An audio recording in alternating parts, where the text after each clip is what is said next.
ఒకరి గురించి ఒకరు రాసిన కంప్లైంట్లు చదవడంతోనే సగం ఎపిసోడ్ అయిపోయింది. యష్మి వెళ్ళిపోతూ ఎవరేమనుకున్నా నిఖిల్ తన ఫ్రెండ్ అని బల్లగుద్ది చెప్పింది. నాగార్జున ప్రేరణను సేవ్ అయినట్లుగా ప్రకటించడంతో ఆమె ఎమోషనల్ అయింది. తర్వాత హౌస్ మేట్స్ అందరూ తమపై వచ్చిన ఫిర్యాదుల చిట్టా చదివి వినిపించారు. తేజ తను మాట్లాడాలనుకుంది మాట్లాడి వెళ్ళిపోతాడు. నేను చెప్పేది నిజమన్న మైండ్ సెట్ నుంచి బయటకు రావాలని నబీల్ నిజాయితీగా ఉండు, అబద్ధం ఆడటం చాలాసార్లు చూసా అని పృథ్వీ కంప్లైంట్స్ చేశారు.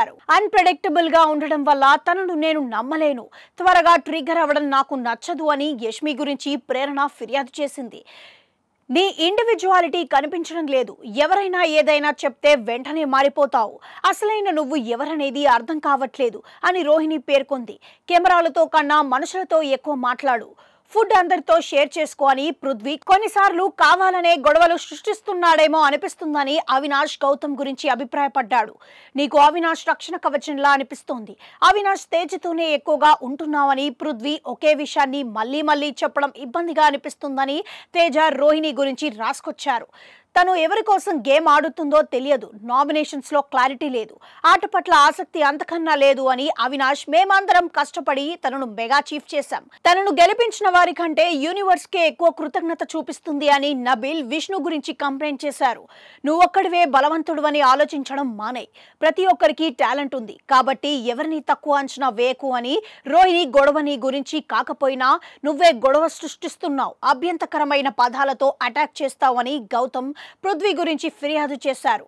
ఆటలో అయినా చర్చలో అయినా ఎక్కువ విని తక్కువ మాట్లాడాలని నబీల్ మెగా చీఫ్ గా ఉన్నప్పుడు తన డిక్టేటర్ ప్రవర్తన నచ్చలేదని అవినాష్ ప్రేరణకు చెప్పారు. కామెడీ వెనుకున్న ఎమోషన్స్ దాచుకోవడం ఆపేసి తన నిజ స్వరూపం చూపించాలని ప్రేరణ, నీ అరుపు ఎక్కువైందని యష్మి అవినాష్ పై ఫిర్యాదు చేశారు. వైల్డ్ కార్డ్స్ వచ్చాక నువ్వు మారిపోయి అందరితో బాగుండాలని ప్రయత్నిస్తున్నావని పృథ్వీ ఒక్కో వారం ఒక్కోలా ప్రవర్తిస్తున్నావు, పెద్ద విషయాల్ని వదిలేసి నిన్ను ప్రశ్నించేవారిని మాత్రం టార్గెట్ చేస్తున్నామని గౌతమ్ నబీల్ గురించి తెలిపారు. మనసులో మాట డైరెక్ట్ గా చెప్పుంటే నా గేమ్ ఎఫెక్ట్ అయ్యేదే కాదు, ఈ జర్నీలో నువ్వు ఫైటర్ కన్నా సేఫ్ గేమర్ గా ఎక్కువ కనిపించావని, యష్మి అందరినీ సంతోషంగా ఉంచాలనుకుంటావు, అతడి గేమ్ ప్లాన్ ఏంటో తెలియదు, అందుకే తనను నమ్మలేనని ప్రేరణ నిఖిల్ గురించి రాసుకొచ్చారు.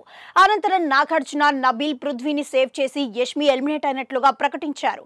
నా మాటల వల్ల ప్రవర్తనల వల్ల ఎవరైనా బాధపడి ఉంటే సారీ అంటూ యష్మి కన్నీటితో వీడుకోలు తీసుకుంది. స్టేజ్ పైకి వచ్చాక ఆమెతో ఫ్రెండ్స్ ఎవరు శత్రువులు ఎవరు అన్న గేమ్ ఆడించారు నాగ్. ప్రేరణ నిఖిల్ పృథ్వీ విష్ణుప్రియ తన ఫ్రెండ్స్ అంది. నిఖిల్ తన ఫేవరెట్ ఫ్రెండ్ అని, ఎవరేమన్నా తన స్నేహం అలాగే ఉంటుందని క్లారిటీ ఇచ్చింది. శత్రువుల లిస్టులో గౌతమ్ అవినాష్ రోహిణిని చేర్చింది. స్నేక్ అండ్ ల్యాడర్ గేమ్లో గౌతమ్ నిఖిల్ పాములని మెజారిటీ హౌస్ మేట్స్ అభిప్రాయపడ్డారు. వీరిలో ఒకరిని నామినేట్ చేయాలని యష్మిపై భారం వేశాడు నాగ్. దీంతో ఆమె గౌతమ్ పై బిగ్ బాంబ్ వేసింది.